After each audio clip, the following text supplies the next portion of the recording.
It silences so much, the laughter of towns, the hum of fields. Even the wind, it seems, grows quiet when the world marches to war.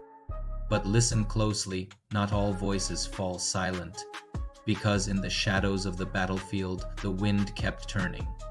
Hidden in outposts, whispering over oceans, carrying more than leaves, carrying ideas.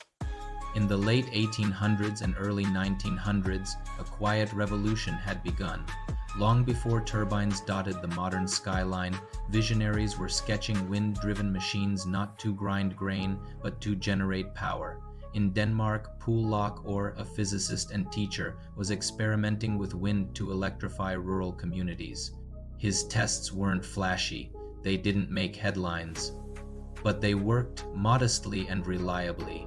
By 1903, over 70 rural stations across Denmark had wind-electric systems. Meanwhile, on farms across the American Midwest, small wind chargers, humble turbines mounted on barns, began to show up. These weren't meant to power cities.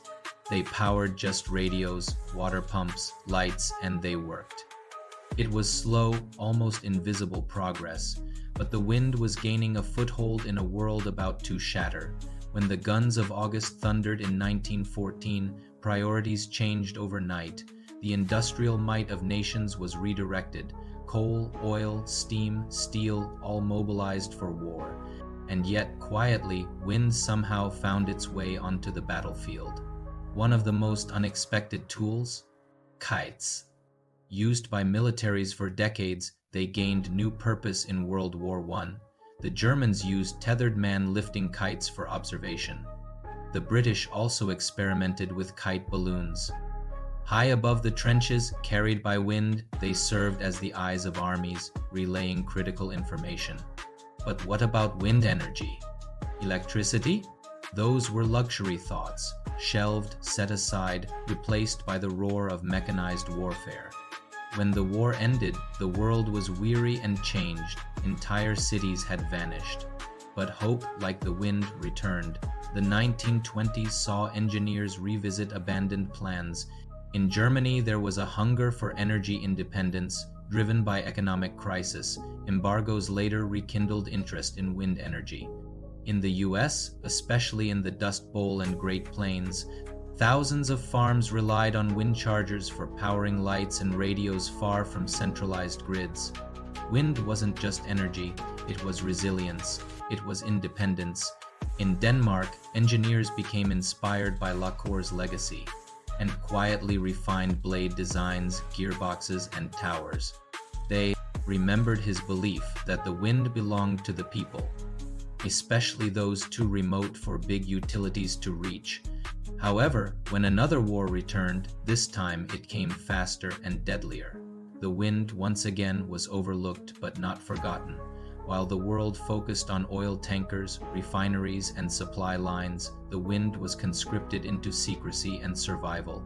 In occupied Europe, wind-powered radios were often used by resistance groups.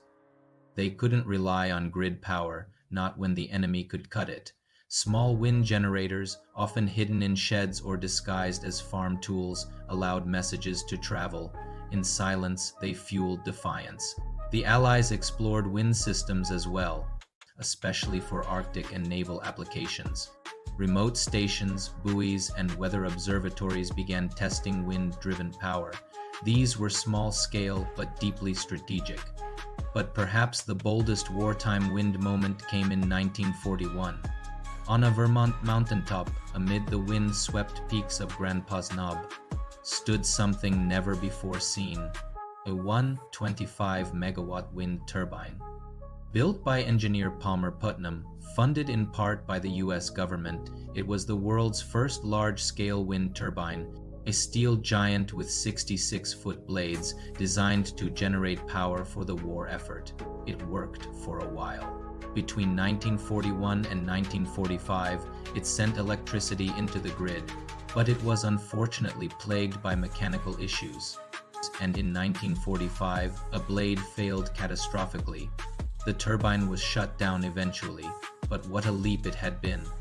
A turbine capable of powering hundreds of homes, and that's in the middle of a Second World War.